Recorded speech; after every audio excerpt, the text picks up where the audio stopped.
it's not just a matter of fighting the cuts, but it's also reviewing the Arizona tax code, get rid of loopholes and exemptions, and enhancing revenue. Flagstaff Democratic Representative Tom Chabin believes the state can cut spending and also give tax breaks to balance a budget. But that appears to be a minority view at the Capitol. Chabin isn't alone outside the Capitol, however. At a Phoenix seminar 2 weeks ago, local and national economists, including President Reagan's budget director David Stockman, argued that spending cuts had to be balanced with tax increases to erase a huge structural deficit. Representative Yee, I'm going to guess you do not agree with that position. I believe that the governor put forth, a good plan for where we can bring the jobs in. And by doing that, we need to look at tax incentives for big and small businesses and making sure that we're retaining the businesses that we have to keep our doors open.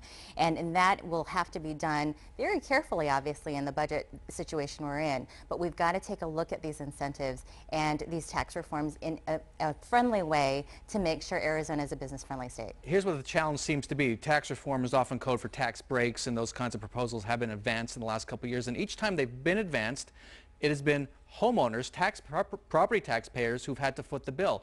Is that going to be the case this time too? Yes, unless you do comprehensive tax reform at all levels, you're going to just shift the burden onto local districts, cities, and individual taxpayers. We've been saying this for 2 years in the House, the Democrats have. We need to overhaul our tax system from top to bottom, modernize it, update it, and make sure we're closing these billions of dollars of loopholes, making it a fair system for everybody, and actually stop picking the winners and losers within the sales tax code. It's time to make our system competitive, it's time to make our business rates competitive, and ease the burden on individuals. Chris? The reality is this is the most conservative legislature in modern times in Arizona, and that's saying a lot. And this overwhelmingly Republican legislature is not going to raise taxes, and it takes 2/3 vote to do so. So while you can make very good intellectual arguments for reforming the tax code, and in the old days, in a bipartisan way, when there were budget deficits, for every dollar you cut, you raised $1 in new revenue, and it was a pretty good formula that worked. But that is not going to happen politically at the state capitol.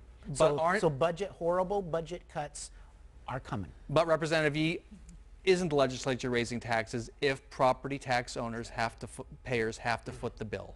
Well, I think it's important to look at all of the entire package, because that's, when we're talking about tax loopholes that, we hear from our Democratic colleagues, it really isn't. You're saying billions of dollars, but we haven't seen what the numbers would be, and I don't think it comes to where it would create such a savings that we're going to, be back in the black. But, quick last word, Chad. Really quickly, we do not need to raise taxes in the state. We need to modernize our tax code, make it fair. That's the key to success. We do not need to raise taxes, and that will allow us to get the revenue we need and make our state competitive. Remember, we have raised some taxes. A vote of the people raised a penny on the sales tax for the next 2.5 years or so, and it is raising almost $1 billion a year. So there's been some revenue increase, but that hasn't equalized the amount of cuts that are coming. Okay, good discussion. When we come back, what kind of message does the state send to business by whacking funding for higher education?